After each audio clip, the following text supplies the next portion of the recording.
Ladies and gentlemen, welcome to officially the first episode of the CoD Musings podcast. My name is Zach or Valorr. I am your host. Just get all the introductions out of the way. Joined by the one and only lovely Cygnuss, representing the Vegas Muse Woo! League, and then not on camera but still here we got the lovely Drew Pescaro of Breaking Point, Word, what's up? What's up? as well as the lovely producer here, the now co representative of the Ultra Muse, newest muser to the group. It's Wayzy. What's up, man? Yo, Yo.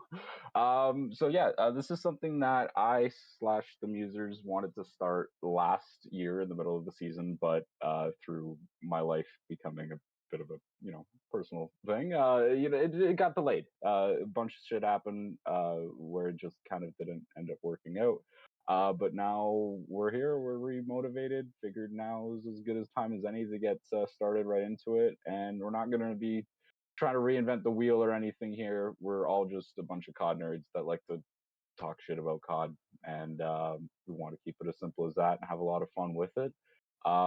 Main thing for this episode is just going to be us giving us a main recap of Major 1, as well as a couple things that we'll want to talk about. Mainly would be the news that dropped. Was it earlier today or was it Yeah, yesterday? it was Yeah, earlier today. earlier today. So I guess we can start with this with Cygnuss being here representing Vegas, but yet wearing a rocker hat. Hey, I was just about to say that. hey. Come on, talk your We shit. Defend support all yourself. teams. We Defend support all yourself. teams in this household. We support except I'll optics. I'll go throw on the ultra hoodie. Then you can try and talk Huge smack. I got CDL tilt. fan. Wait, where's tilt? Where's tilt? Oh, I got tilt here somewhere. I can't find tilt. That's okay. Get wrecked. My tilt's here I have a somewhere. Thieves jersey, but I don't want to rep that this year. Yeah, no, that's doing Yeah, bad. that's But probably a good choice.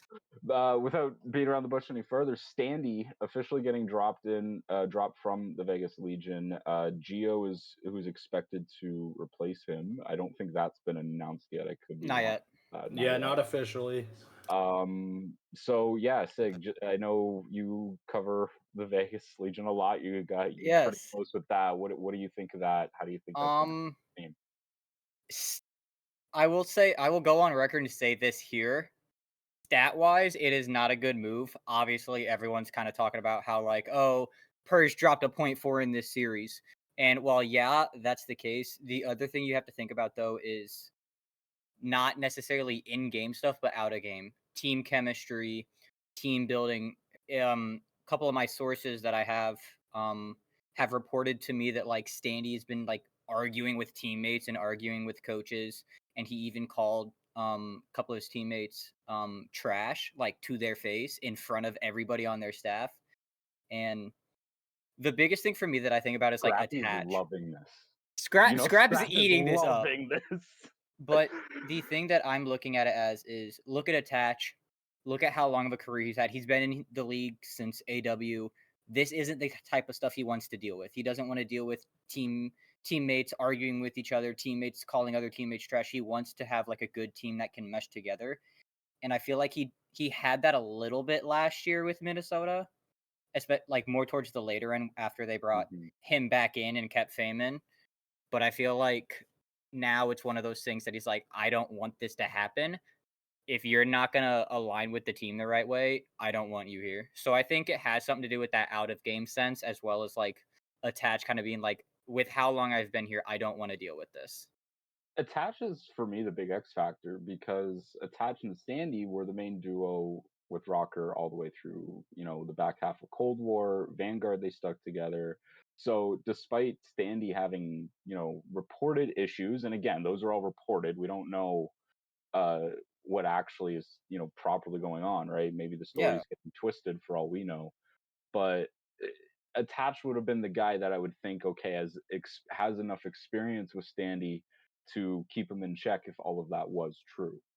And just to see him then get the boot, uh, this is not a good comparison at all. But since we want to talk about Purge and how a lot of people bring up his stats and why people think he should be dropped, I think Attach clearly sees something in the same way. There's a quote, I can't remember where the quote's from, but I know for a fact he said it. Crimsix said something about Nade Shot. Said that Nade Shot was one of the best teammates he ever had. Had nothing to do with what was in game. It was all out of game, right? And I wonder if maybe Attach sees something similar in that vein with Purge, or something that he can build on.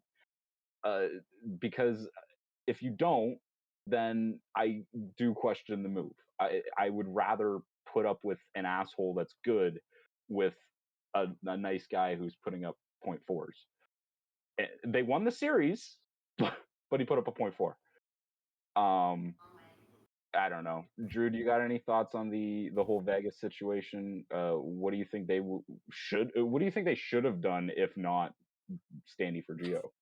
Yeah, I mean, well, I will start off by saying that for those that don't know, I was in Boston for Major One, and so at one point after Vegas had been eliminated, I remember I was walking back up to the breaking point setup, and I saw their coach, Phoenix. Is that how he pronounces it?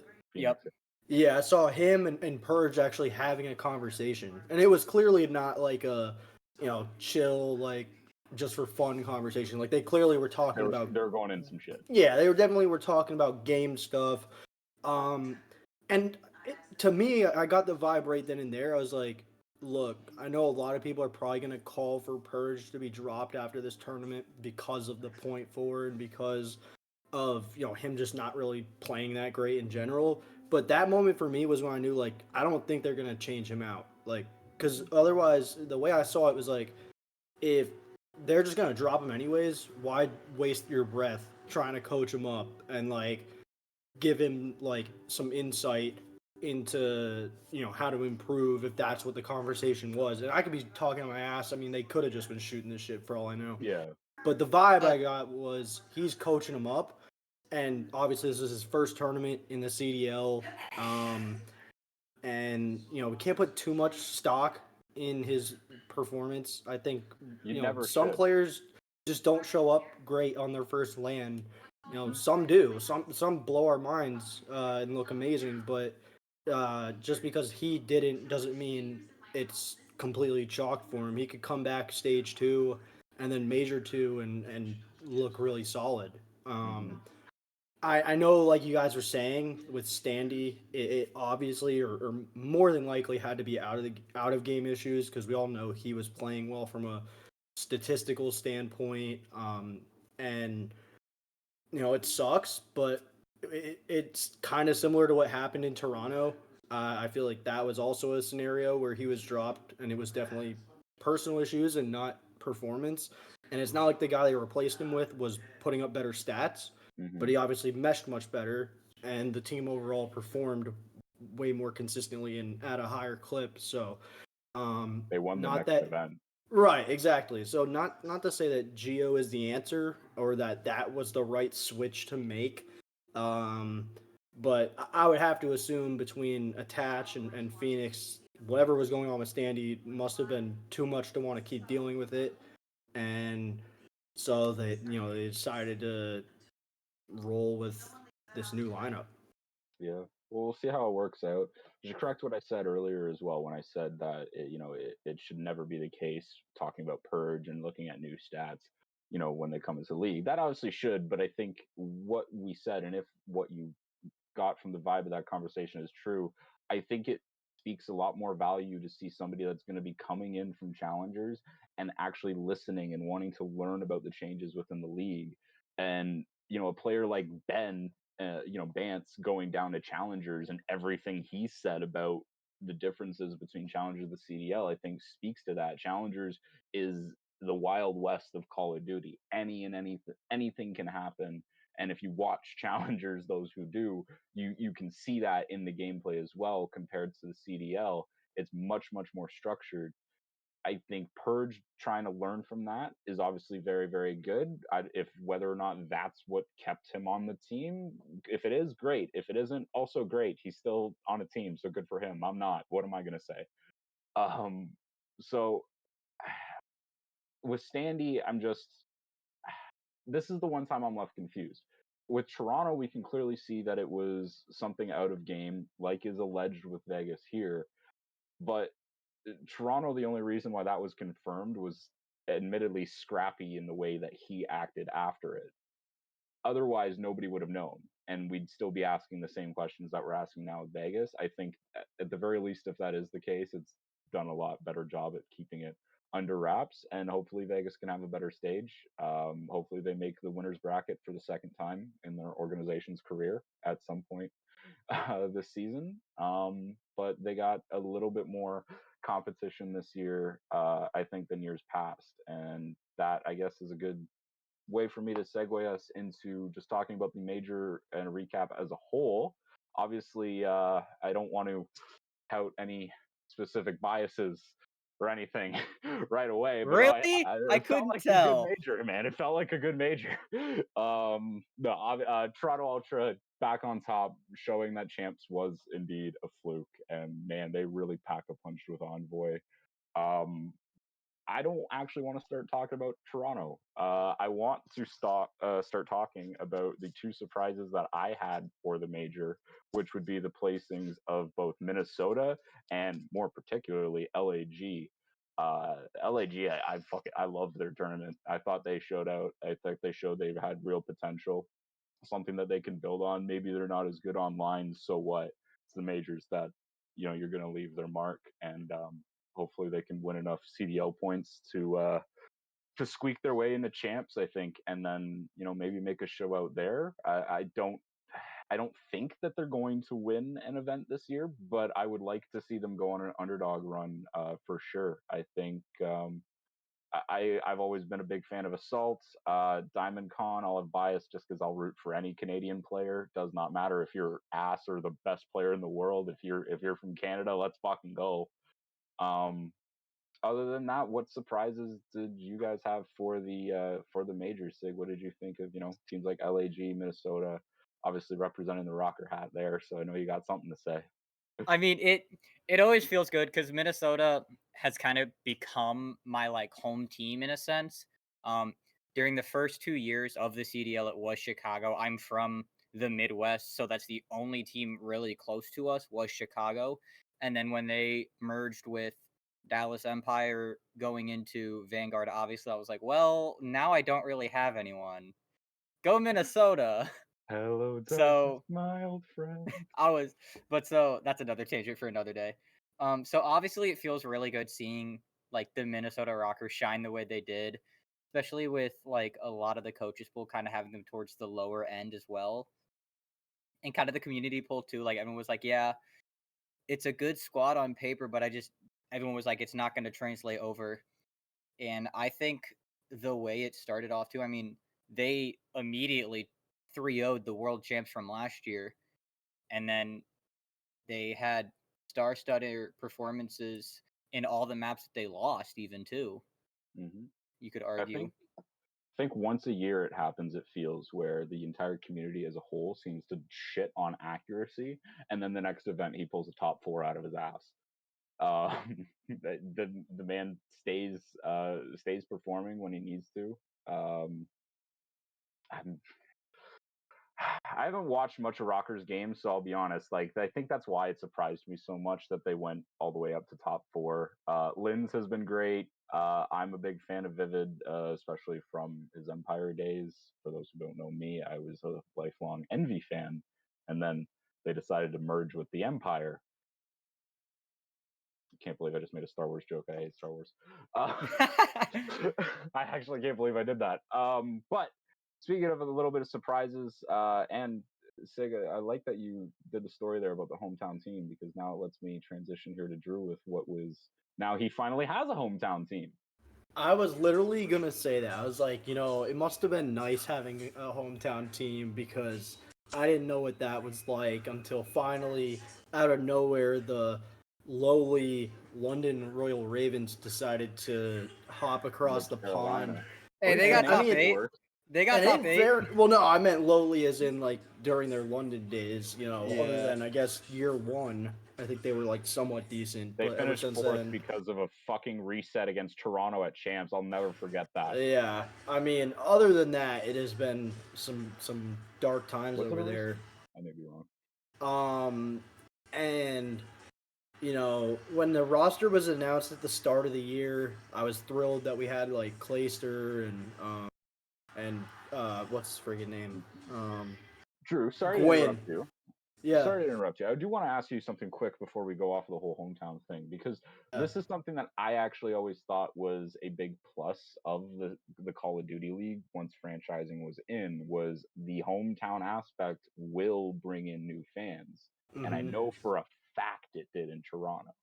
So now that you kind of have that experience, do you think that that's something that is a benefit? Do you see that side of it more, or am I still just talking out of my ass? No, I think the thing with the franchising is if done correctly, you get that result. So, for example, Minnesota has been fantastic about building up their local fan base. Toronto, like you said, um, and then obviously Miami seems to be already putting in some work. Miami's doing a little bit of work with it. NYSL has done a great job. Yep. Carolina, obviously, it's brand new.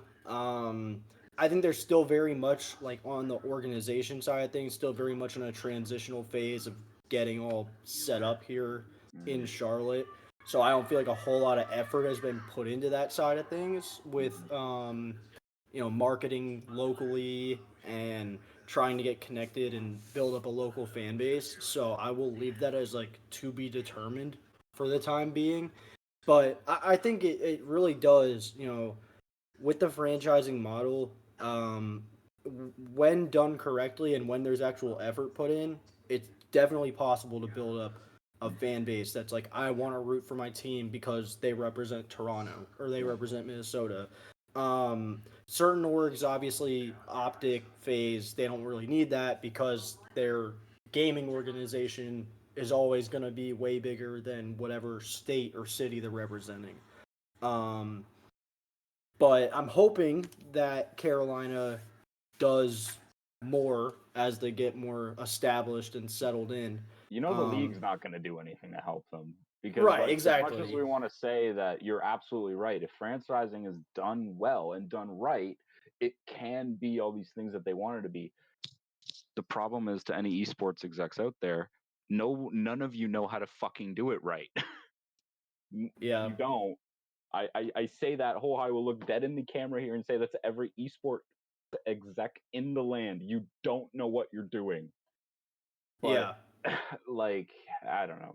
Would I prefer the old model? Absolutely. Give me the Slasher World League, please. But yeah. Anyways, a little bit of a sidetrack. Please. Yeah, of course. Go and do your things to Clayster. With your voice. Yeah, I mean, I was just very thrilled with that roster. GodRx, obviously, him and Gwyn coming together after winning Challengers Champs with Omit. Real was very good in Challengers. I won't lie. GodRx's retirement upset me because when I was playing in Infinite Warfare, one of my teammates, Reza, shout out Resurrecta, he went on to end up like playing with GodRx when they were both getting his startup. So because of that, I obviously followed my boy, and my boy then followed GodRx. I became a GodRx fan as a result of that. Naturally, so, yeah, I was really bummed when he retired because he's always been one of my favorite players.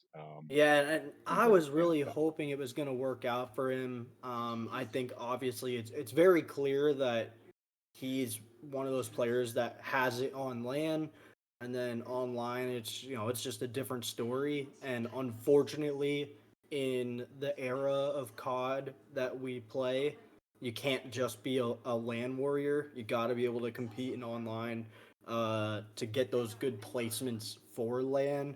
And he just wasn't able to put it together, or at least not with this squad, and ultimately decided to, call it quits.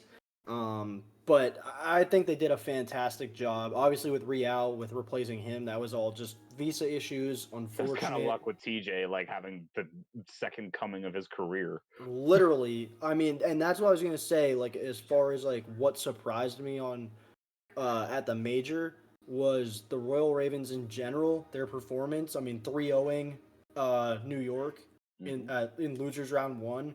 I don't think anyone expected New York not only to get double first rounded. 3-1. 3-1, yes. I wanted to check that as soon as you said that. No, I appreciate it. I don't think anyone expected New York to get double first rounded, and certainly wouldn't have called a 6-1 map count in those losses. From anybody that wasn't a FaZe fan, every bracket I saw had Toronto, New York in the final. Yeah. Yeah. Or at least Toronto, New York in round 2 of winners, or round 1 of winners, or whatever it was. Somewhere in the top 4, like. Yeah. Not so 12th.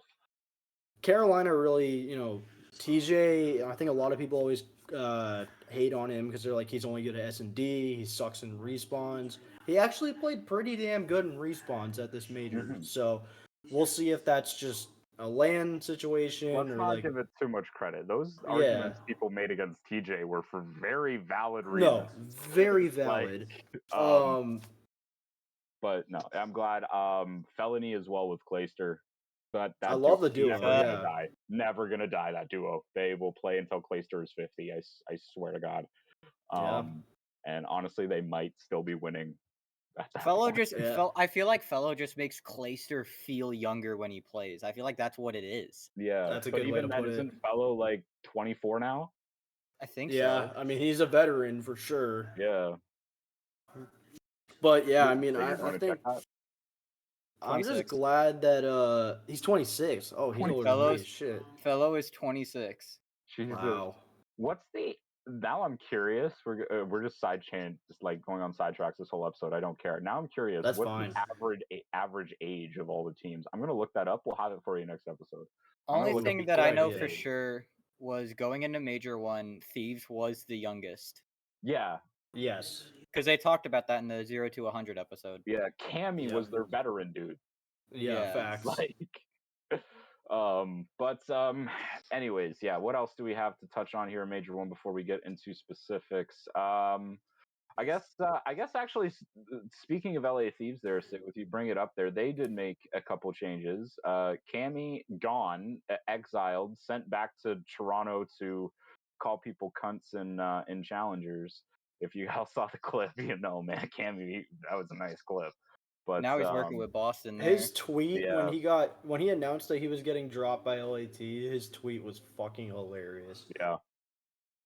I mean, Cammy is one of those guys where like I can see the passion in him. There's other players where it looks like they don't care. Cammy, it looks like it means the world to him every single time. But I saw a tweet from Jacob Hale where he was like, I refuse to believe a player of how good Cammy was in Cold War just simply loses that. And I understand what he's saying, but I've got to run real quick. I'll be right back. 1 sec. Do your thing. I understand what he's saying with that, but I also think that it's more likely that it was just the flow of the game, right? Call of Duty, for those who know, sorry to get a little bit of a game design here, but for those who know how the engines work in Call of Duty would know that why there is a very distinct feel between a Treyarch game and an Infinity Ward. And ever since Vanguard, we've been on the same Infinity Ward / Sledgehammer version of the engine, right? And yet if Treyarch is going to bring back their version of IW, like their modification for it. Well, because wasn't Cold War was played on the same engine as Black Ops 4? Is that right? No, it was not. It was so. The way it works, the way it always has, I'll go back to the old days. So on the COD 4 engine, I think it was IW 4, or 5, I don't remember. We'll call it IWX. So Call of Duty 4 was on IWX, right? For sake of number, I just realized the numbers need to work. So we'll call it 4. I don't know if it was, but we'll call it 4. Yeah. When it was on when it went to World at War, it switched to IW5. And this was a Treyarch modification of the engine. Okay.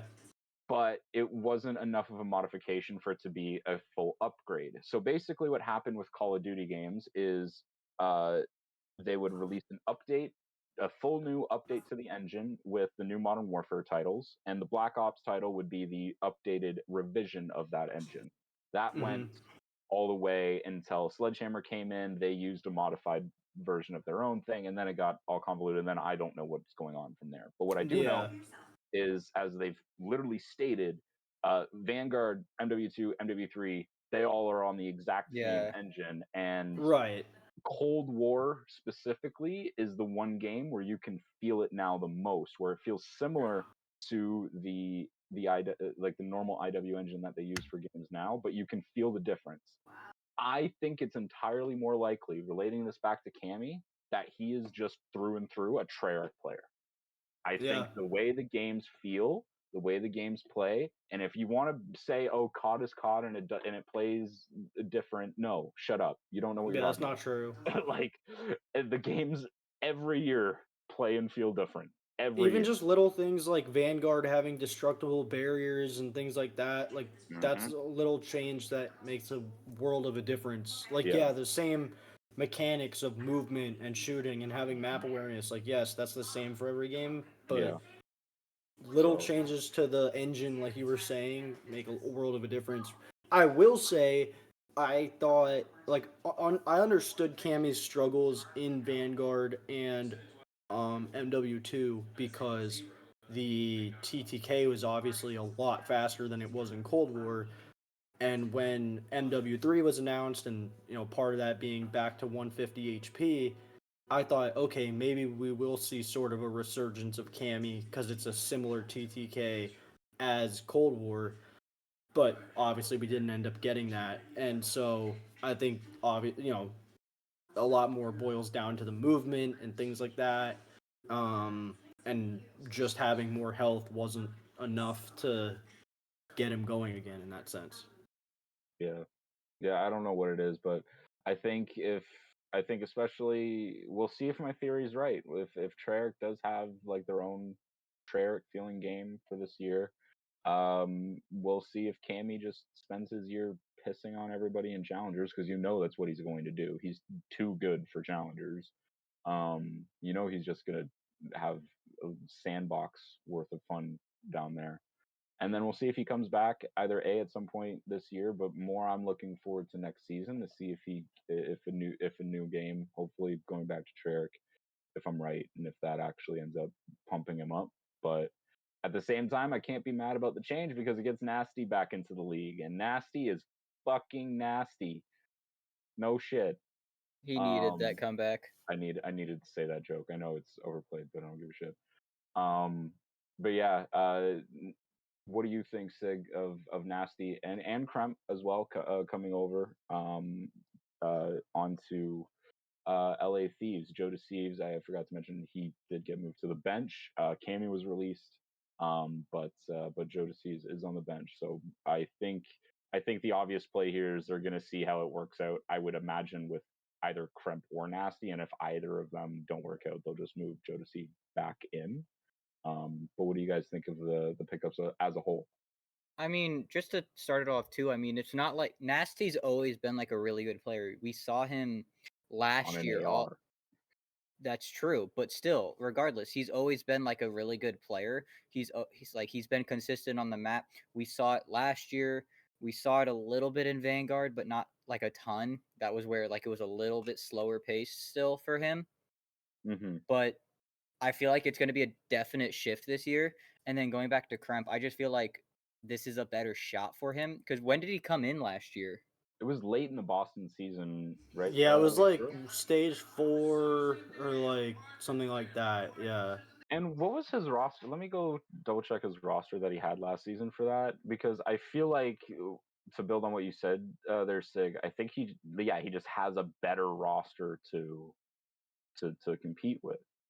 At the end of Boston seasons last year, it was Awakening, Beans, Kremp, and Snoopy. Yeah, I'm looking. So he was there for Major 4 quals.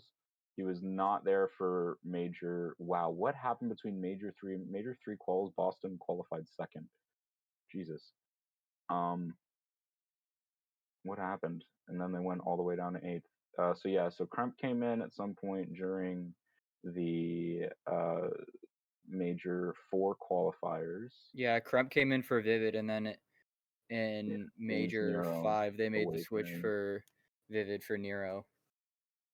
And I thought Beans was good, but I'll be honest, I'd have to go look at things like his numbers and some VOD again to see if maybe I was just blinded by the Beans hype. But yeah, Nero Awakening Beans Cremp versus Nasty Afro Ghosty and who am I forgetting? Am I forgetting anybody? Did my brain just turn off? I think your brain just turned off for a minute. My brain just turned off. But either way, I think a much better unit all around, especially if Ghosty plays like he did on LAN. Holy shit, man, fuck, he could shoot, he could kill fucking everything on the map, maybe. But I mean, we saw that last year again too, and that was a role that he wasn't used to playing. Ghosty was playing a role that he did not play at all. He was like, I'm just here, man. Dude was in law school. Ghosty he's going to be a staple of the league. He's going to be. He's absolutely unreal. Players, we've seen players for years come into the league, and we can kind of expect how they're gonna go. Ghosty's just surprised us every single step of the way. Usually, when that happens, the player's meant to be. It happened with Insight. It happened with Scrap. It happened with Hydra. It happened with Skies way back when he came back in. I remember Skies caused a lot of noise. At least I heard a lot, but yeah, I mean, in the case of Ghosty, like coming into an Optic roster fresh off of the Scump retirement and all that, and being able to truly contribute. And I mean, yes, I know they didn't end up winning any majors. They got second, I believe, twice in a row at Major 3 and Major 4. But being able to come in and instantly contribute like that, regardless of how things came to be at the end of the season, where I guess there was maybe some beef between him and Dashy or something like that. But like coming into that situation and performing as good as he did, like he's set for the league. Like if you can perform under that pressure with that fan base and not be the reason that team was losing, at least in my opinion, I think that speaks does a volumes. Rookie win over the Optic fan base? Right, exactly. Like it's unheard of. Speaking of Optic, though, actually, I'm glad we're doing the transitions really well. What would you guys do to fix Optic? Because I have a very brash opinion, so I'll go last for Optic. But like, do you guys think that they need fixing? Do you think there's anything wrong there? Do you think they're good? They just need to have their events and their day where they're frying and it's their moment, or what do you think is there? I personally see this squad kind of being like Vanguard Atlanta. I see this squad like always performing really well. We see how well they play. That might be worse than what I have to say. We see how well they play online, and we see how well they play on LAN. Mm-hmm. Like looking at the stats just for like the first stage overall, their lowest player is Shotzi with a 0.95. That's still pretty good compared to other people on this list. I mean, I won't get into it too much, but there are 3 players on Seattle who are below him. That's most of the team there. And literally Abizi's below him too, and Abizi got second at the tournament.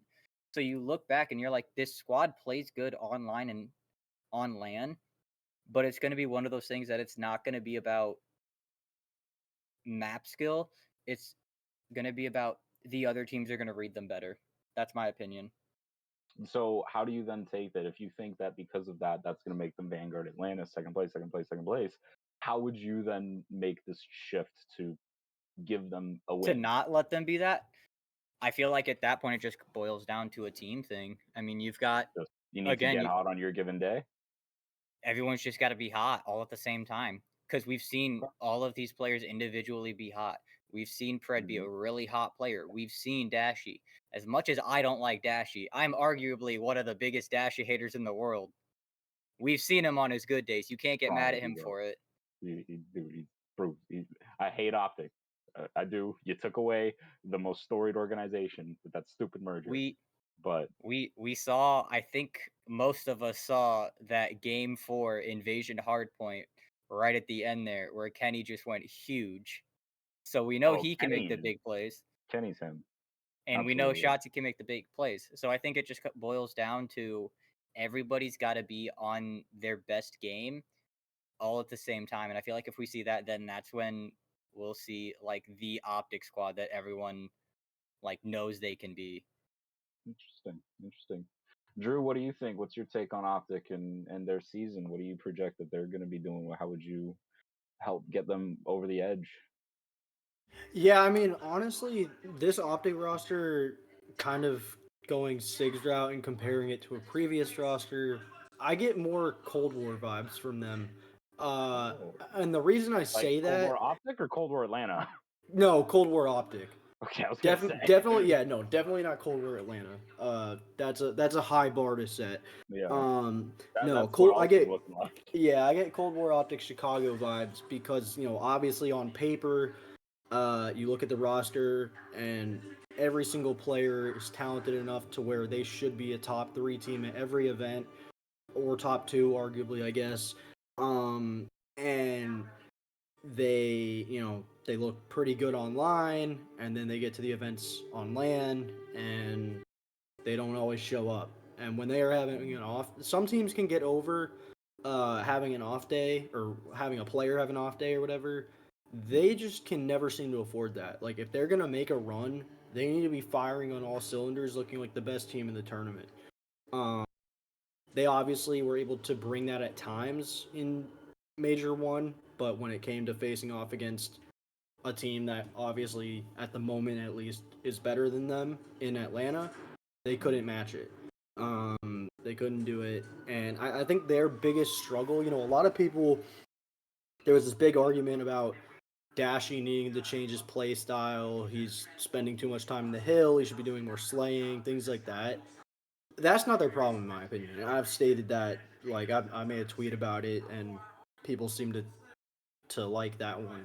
It got a lot of clicks and whatnot. But no, I think the problem is Shotzi. I think his erratic play and style and movement and all that, it can have good outcomes, but in a game like this that's I feel like more slow paced and AR heavy, it just doesn't really work out. I don't feel like he's had a whole lot of like insane plays where he did some sort of movement stuff and was able to get behind enemy lines and break a hill or something like that.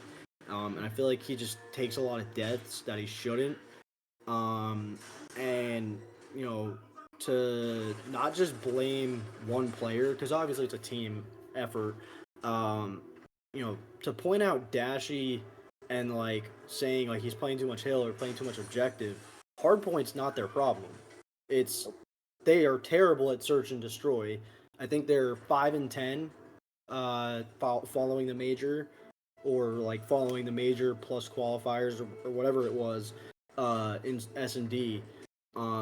You're not gonna win against good teams. You're gonna have a tough time even beating bad teams when you can't win S&D. And that was why, like, when they played Seattle, they ended up winning. I want to say they won that series 3-1. But I was sitting there and I was like, if they lose this hard point and it goes to map 5, Seattle's going to win that map, because Seattle is actually pretty good at S&D. Optic is terrible at it. I think a lot of people are saying that. And that's their biggest problem. I don't know exactly what needs to be fixed. I think obviously Shotzi's movement could be part of the problem when it comes to S&D, but in general, I wouldn't say I have an answer for like what they need to fix in that sense. I just know that is the game mode that's going to make or break how far they go throughout the rest of the season. I think y'all make some very good points. I don't think maybe what I have to say is too outlandish now after hearing you, but I think the core problem with Optic is the roster itself. You're right, you can't blame it on anybody, but what I mean by that is that Optic was extremely dominant in an era of the pro Call of Duty where you wanted a team of the 4 best players you could get, right? as much as we want to say that the role era of Call of Duty is dead, and I understand when people say that, you don't have a whole lot of the classic roles. You know, you don't have a standard, anchor player for as much anymore. Is things like that. I understand what people say, but I also think it's absurd. I think now in today's Call of Duty, pro Call of Duty, team structure is sorry the word I was looking for. Team structure is what matters the most. You look at the way a team like Toronto is structured, you can see how they would be dominant. You look at a team like Atlanta, how they're structured, you can see how they would be extremely dominant and have success. Maybe, win an event other than just a couple last year, but Cold War and all that, they've stuck with the same structure around that. And Optic, I think, for now, how long has it been since 2017? 7 years. Has stuck with the structure of just putting out an all-star lineup, and I don't think that works anymore. Do I think that they are absolutely talented enough that they can go and steamroll in an event and win it and take it all, no questions asked? Absolutely, they can do that. But teams like Toronto, Atlanta are going to mess them up and give them a rough time every single time. And we saw what Atlanta did to them this major, but we also saw how Toronto was playing. And I think if Optic was unlucky enough to play Toronto this major, they would have gotten disturbingly exposed. I don't think they, and I could be wrong, right? I look at Call of Duty in a very structured, coach-like manner. I use my brain. Never could shoot, but I'm good with my brain with thinking about how it works. So when I'm structuring a Call of Duty team, I look at Toronto, for example, where you have clear defined roles still within the SMG players. You have Envoy to be in there in the mix and get the dirty work, and then you have the surrounding radar that is constantly CleanX. You have Insight to anchor back while you have Scrap to push up and help Envoy with that and then go and assist CleanX. There's a core, it makes sense with how the team is supposed to work. Same with FaZe, you have an anchor in Celium holding everything down while you have the tiny tears fly at you, Draza or Slasher or Arcides as AR support. That's how the team should work. That's how they have worked, and that's what gives them success. Optic, I think, still has the mentality of go in and slay. And I think everybody has that. And I hope I'm wrong. I hope they prove me wrong. At the end of the day, technically speaking, it's owned by Envy. So if they win, Envy wins. So I'm happy. But I don't know. I don't think they've been able to build a team that I can look at on paper and go, oh, those are the four, or sorry, I can look at every team they made on paper and go, those are four of the best Call of Duty players in the world. I don't think they've ever put on a team that I can look at on paper and go, that's one of the best performing teams in the world. I think it's as simple as that. I think you're 100% right. Like I know you said a lot of people think that the whole roles era of COD is gone, and I guess you could say it's like the NBA where it's like it's just changed. It's not gone. It's just changed. Yeah, 100%. It's definitely still relevant and still matters. And you could have the most talented roster in the world, but it's not gonna be a team that has a good like.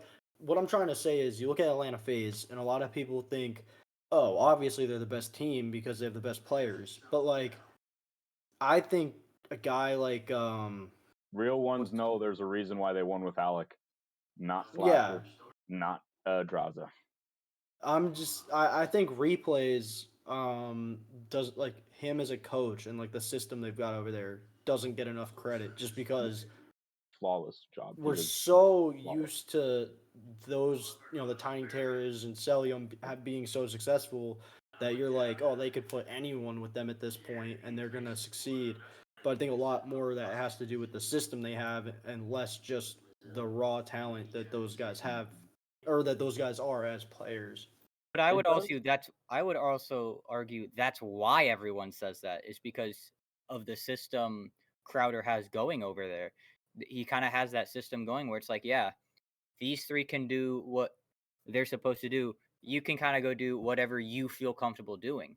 We saw Alec do it all throughout Cold War and kind of all through Vanguard. We saw it last year with Slasher, and we're seeing it this year with Draza. Everyone's kind of playing into their strength, no matter what like their set roster role is. They're all playing into their strength. So I mean, that's how I'm seeing it. For me, that's why I questioned the Slasher move last year, just because Slasher for me didn't seem like he was one of the pioneers for me of structured Call of Duty, in Advanced Warfare, Black Ops 3, IW. I think that's where once things started getting much more fast paced, you started to see the structure boil down. And obviously we know that's where Slasher shined in that era. World Championship, 2 grand finals in total. That's why I always question him going to Atlanta FaZe, not because he wasn't that player, but just because I didn't think his structure was going to mesh well with theirs. They won an event, so clearly I'm an idiot, but that's also not news. So like hopefully they do well. I think Draza definitely fits their team atmosphere a lot better. Draza fits with the Tiny Terrors, man. That is a team of pure arrogance and cocky ego, and I'm here for it.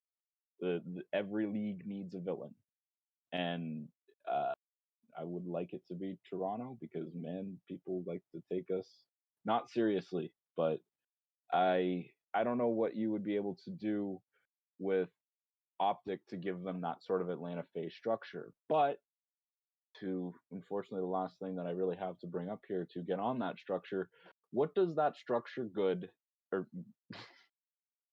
what's good? Ow.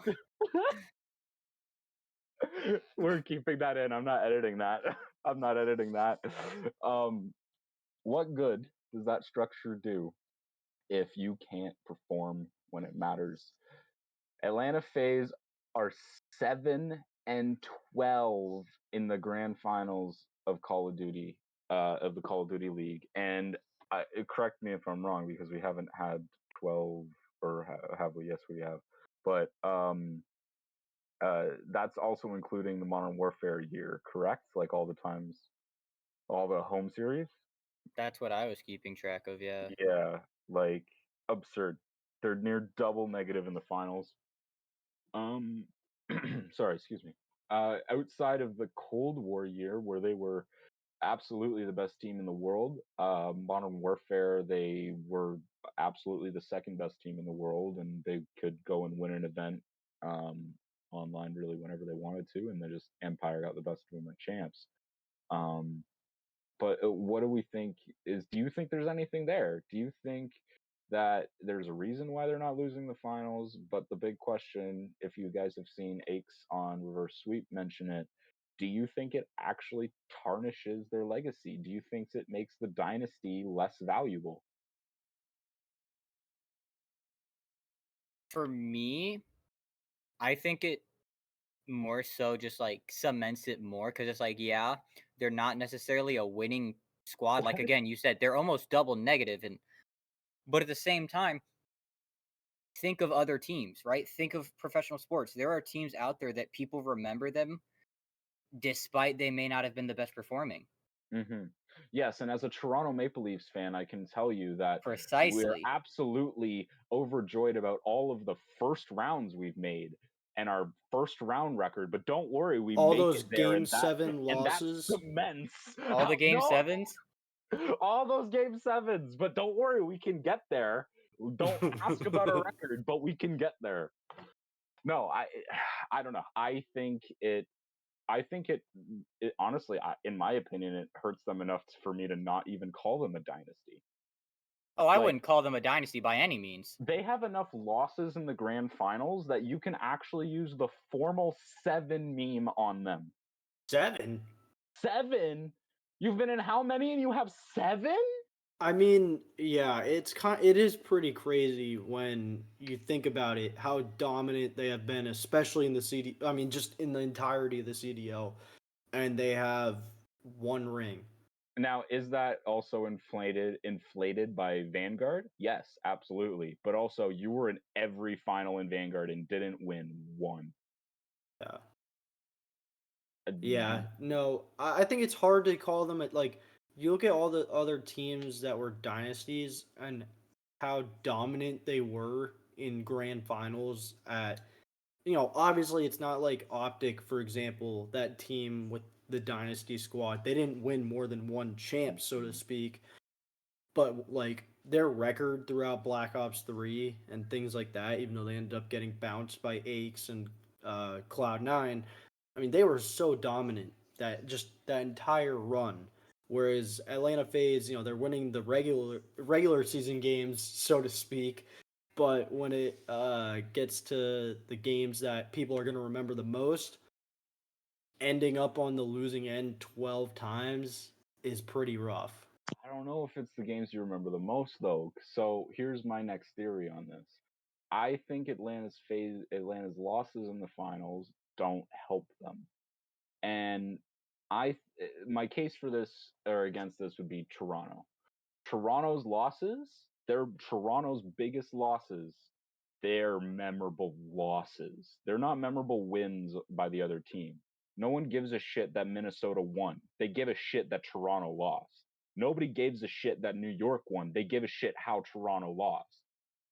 That's the true. story. That's the story out of both of those events. New York, enjoy your championship. Minnesota, go enjoy your major that you're never going to see again. But like, those are why people remember those finals. It has nothing to do with who won. It has to do with the story of who lost. Losing in dramatic fashion. And that motivates people. That gives a fire under your ass like nothing else. And Atlanta doesn't have those losses. When they lose, it was, oh, that was a close series, but they actually, beat Atlanta. Good for them.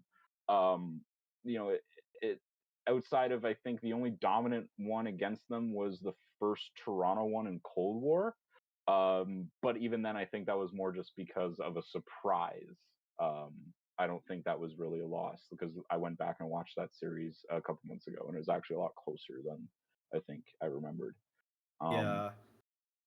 But yeah, like they don't have any devastating losses, and I'm not trying to say that I'm that much of a hater that I want them to lose in super convincing ways, but let's call it as it is here. This podcast is called CoD Musings. Definition of musings is to be reflective and introspective about this shit. So let's be introspective about this. Why is this happening?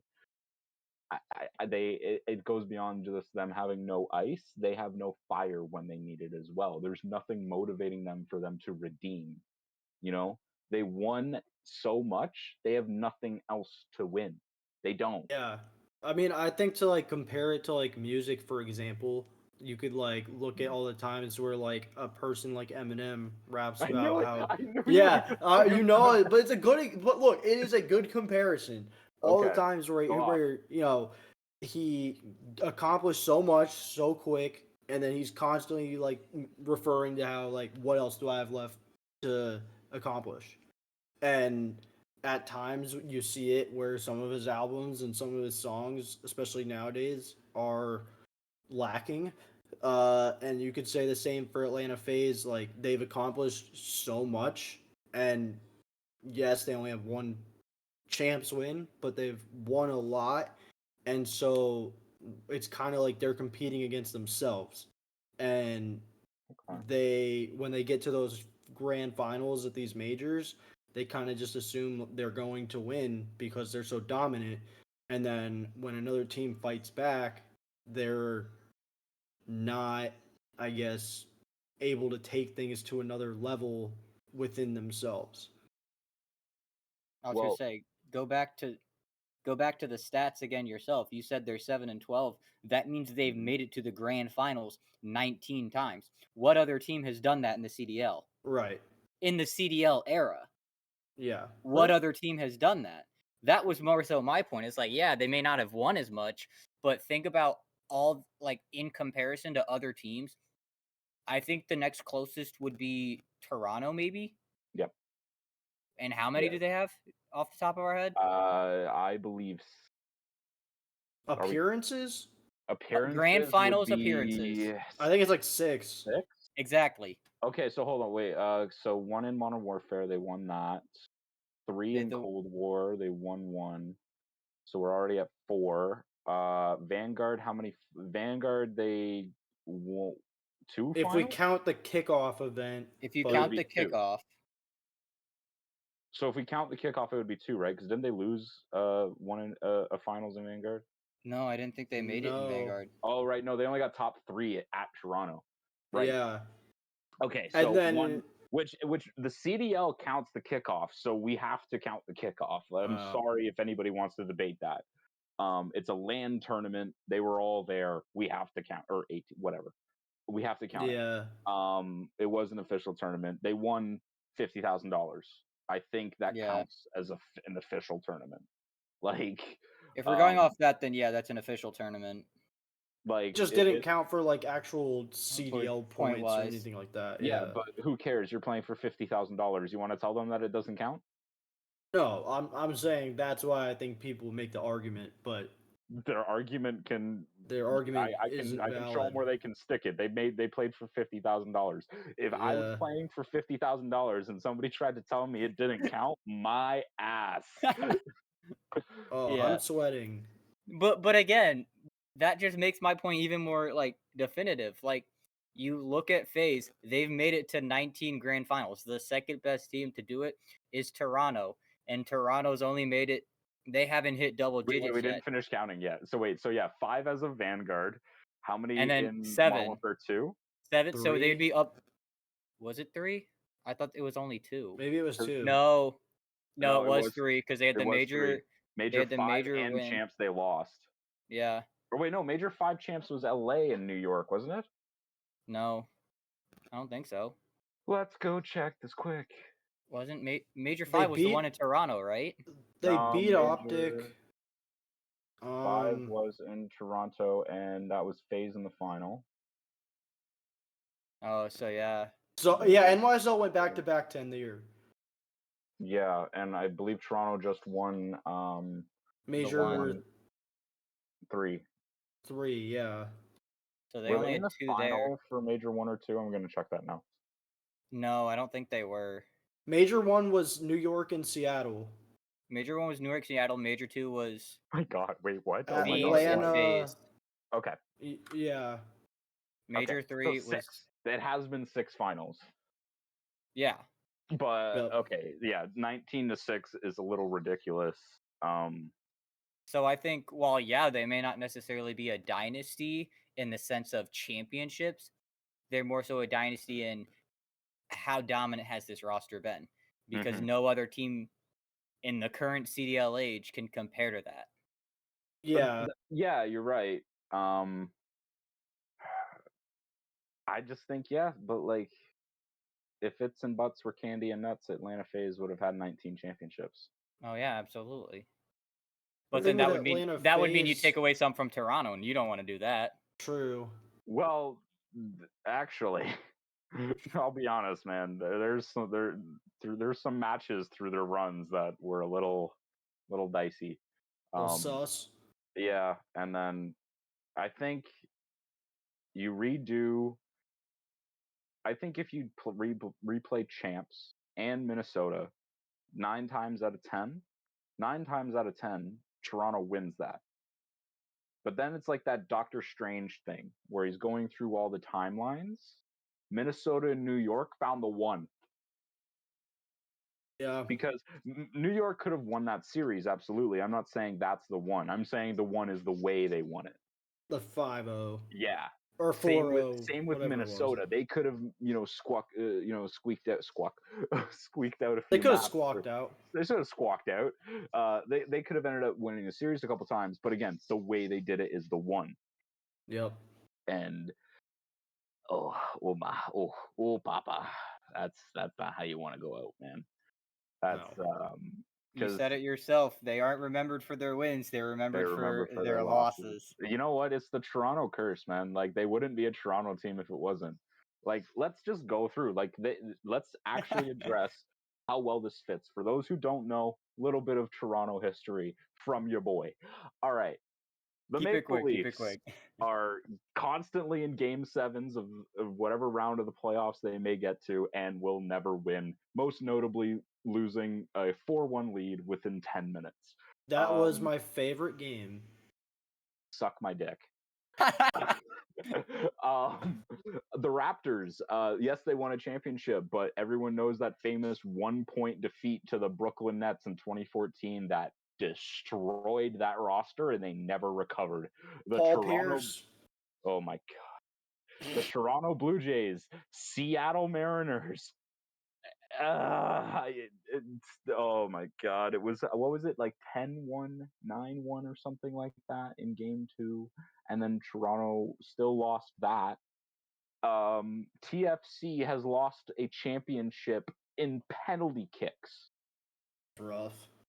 Like, so then you add the Toronto Ultra ones, and then you start to see, oh, it makes sense. Just the sports world as a whole, whether it's gaming or not, has it out for this city.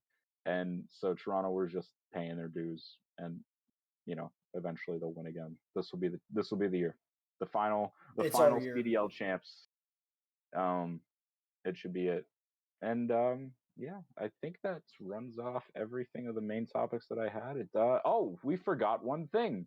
I wanted to talk about earlier how much I loved Canadian players, and I didn't even talk about Asim. Asim is back in the league. Route man gets paid, baby. Route man gets paid. Yeah, I guess we'll just talk on that very quickly. What do you guys think of the new Boston roster? Do you like the change? Love it. I do. Yeah, I think they'll be better. I think Boston was very shit throughout stage 1. Spooky will want to bring up that Ultra game, but you're going to talk about a team that was vomiting through half of the series, and they still made that 3-0 pretty close. So, I don't know. I think Boston will do well. I think Asim's a great player. Go represent for the country.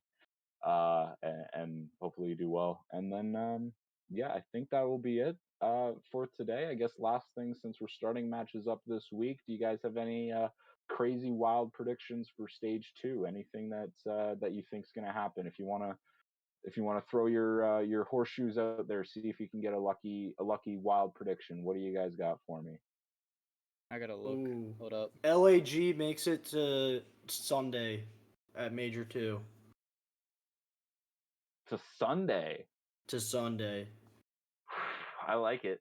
I think they bow out top 4. I think they have like a similar like Minnesota style run, but I don't know, man. I've been saying all year that roster is a lot better than people give credit for, even though if it doesn't look sexy on paper, and just the amount of times that they've taken good teams to the brink of a loss, especially with that duo of Assault and Diamond Con.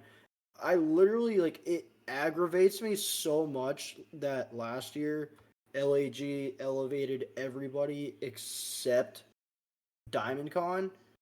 And yeah, that never made sense to me. I understand they were paying Arcities a shit ton, but that LAG Academy roster won challengers at Major 1, and then you elevated everyone but him. And it was so stupid from the start. And clearly they have a good chemistry as a duo. And Esther was a pretty solid challengers too. It messed up Diamond Con and challengers because you took his entire team away from him. And as an organization, you know that other teams are going to be making changes. Maybe make sure he's going to get on a roster if you're going to call up the entire one of your academy team. I don't know. It was a really shady move there. So yeah, I would like to see them make top 4. Yeah, that's a good one. That's my bold prediction. Sig, what about you? What wild ass prediction you got for me?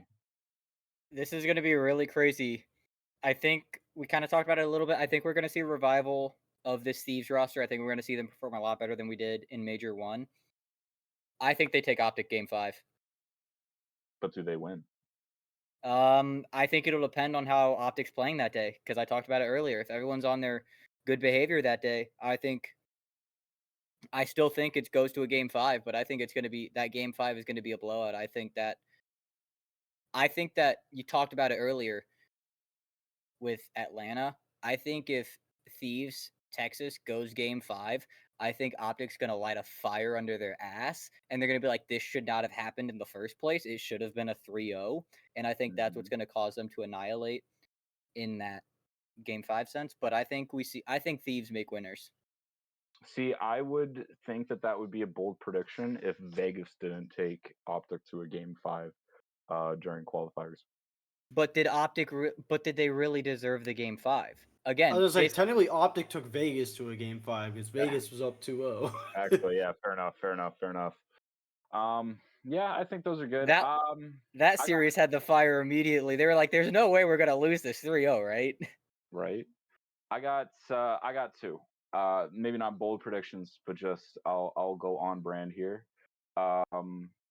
Actually, you know what? Instead of going me, let's get the man if he has anything, I'll at least offer to it. Wayzy, I know you've been on the production side here. Do you got any bold predictions here for stage 2? I was kind of thinking the same thing as Sig. With I think LA could take it the distance against Optic or even beat them. I was kind of thinking that same thing. Do you think how would they fare then against like FaZe? FaZe is just so dominant. Like we saw them against Optic, and they look dominant against them. I don't think really any team can compete against FaZe except Ultra at the moment. Like I think those two teams right now are gonna be at the top. I think you got it backwards there, buddy. I think FaZe is trying to compete with Ultra. That too. Yeah. Well, yeah, I think it's pretty good. My bold prediction, maybe it ain't that bold, but I think we're gonna see our first back-to-back champs since Cold War. I think, especially because the league did not want to add in more guns, keeps the game the same. Obviously, Toronto would want to keep it the same. A lot of people are hating them on that, but like you would too if you were in the same position. If you just won, didn't NYSL go back-to-back last year? They did, but I was not counting champs. I just meant fair enough. So I count champs. For me, champs is just so much bigger. Agreed. But so sorry, yes, NYSL went back to back, and LA Thieves went back to back actually the year prior. Fuck, I'm an idiot. But also like back to back, including champs. Back to back with like full majors with qualifiers and there we go. But so I was wrong. But clarification sake, I get what you mean. I think Toronto goes back to back. I think they're gonna have another dominant stage, and I think should they end up having a matchup, especially if it's on land, Scrappy's gonna be learning some more Spanish for the guys over there. If they match up against Miami and I think he's got all he needs with two Papa. I think that's all he needs. That really is, yeah. But yeah, that was it for today. Pretty good episode, guys. Thank you guys for coming on. Sig will be a rotating host here. It'll be me and Drew for the main every week, couple weeks, however often we end up doing this. Usually we'll want to make sure some matches happen, so that way we have something to talk about.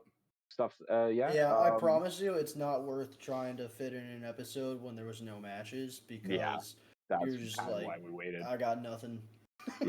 Yeah, no, that's kind of why I waited. I thought about starting like the message you guys did. It's all back up mid stage 1, but even then, I was just like, you know what? Let's just wait till it's over, and then matches are going to start again, so we can talk about everything. But yeah, Wayzy, thank you for joining us on the production side. That will be, as always. Sig, if you're back next episode, great. If not, then as always, I think this is a good way to end off. This will be our podcast slogan. If Sig, you can just slide to the side there for a second. Remember, kids, that sex is temporary, but gaming is forever. Damn right. Man's got a light for it too. No way. I love it. All right.